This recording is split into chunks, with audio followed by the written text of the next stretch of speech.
บายดีทุกคนเนาะมื้อนี้ข้าพเจ้าจะยกเอา5ลำดับรถกระบะที่ดีที่สุดโดยมันอิงจากความนิยมความทนทานการใช้งานจริงความคุ้มค่าซึ่งมันจะมีรถรุ่นใดนั้นมาฟังนำกันเลยเริ่มจากลำดับ5ลงมาเนาะได้แก่นิสสันนาวาร่าเหตุผลที่ได้รับความนิยมแม่นนั่นตัวถังนี่แข็งแรง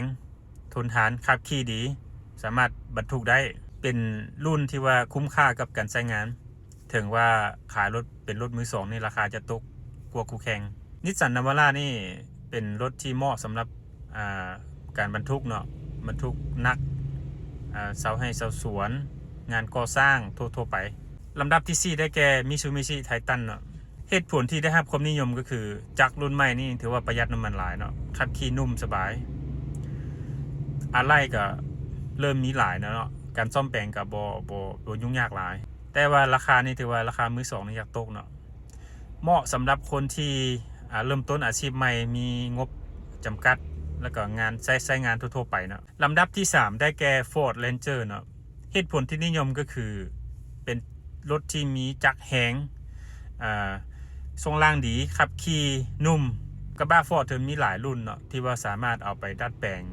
เป็นรถที่ว่าออกสนามได้เนาะจุดใส่ใจของรถ Ford นี่แม่นนั่นต้องได้เอาใจใส่ดูแลรักษาให้ดีเนาะโดยเฉพาะแม่นการบำรุงรักษาเป็นระยะนะน้ำมันเครื่องน้ำมันเกียร์น้ำมัน power ต่างๆนี่มักมีปัญหาแม่นนั่นระบบเกียร์เนาะปัญหาที่มักพบของรถ Ford นี่แม่นนั่นระบบไฟเนาะระบบเกียร์ออโต้นี่มักมีปัญหาแล้วก็ระบบจักรถ้าว่าเฮาบ่เปลี่ยนน้ำมันเครื่องหรือว่าบ่ใส่ใจนี่มันจักรนอกนี่ว่าได้เปลี่ยนจักรใหม่เลยรถ Ford แม่นเหมาะสำหรับงานประเภทงานก่อสร้างเนาะงานลุยแล้วก็งานบรรทุกนักทั่วไปลำดับ2ได้แก่ Isuzu D-Max เป็นรถรุ่นที่ว่าประหยัดน้ำมันที่สุดเนาะอยู่ในนั้นจะแม่นนั่นเครื่องจักรแม่น 1.9 กับ 3.0 อืดทนประหยัดน้ำมันรถรุ่นนี้ถือว่าระบบเกียร์กับทรงล่างนี่บ่ค่อยมีปัญหา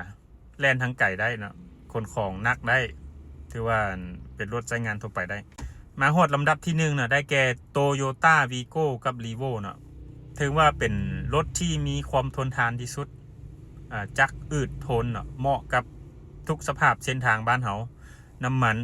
เปื้อนสามารถรองรับได้บ่ค่อยมีปัญหาจุดดีก็คือการซ่อมแปลงง่ายเนาะอะไรเนี่ยมันถึกมีทั่วไปทุกห้างซ่อมแปลงสามารถซ่อมแปลงได้เบิดเนาะ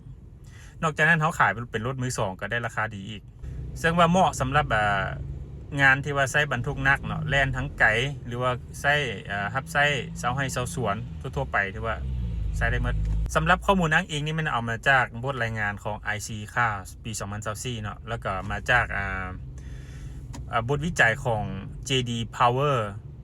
Thailand Initial Study ปี 2017 เนาะนอกจากนั้นมันเอามาจากตัวเลขกันส่วนแบ่งกันตลาดกันใช้งานตัวจริงนี่ถือว่าเบื้องไทยกับลาวนี่มันประเภทรถกระบะนี่มันใช้งานกว่าเปอร์เซ็นต์มัน 83% เนาะมาฮอดนี่หวังว่าบรรดาท่านที่ขอมาให้ข้าพเจ้ายกเอาแต่ละรุ่นขึ้นมาเว้านั้นอาจจะได้รับข้อมูลเนาะ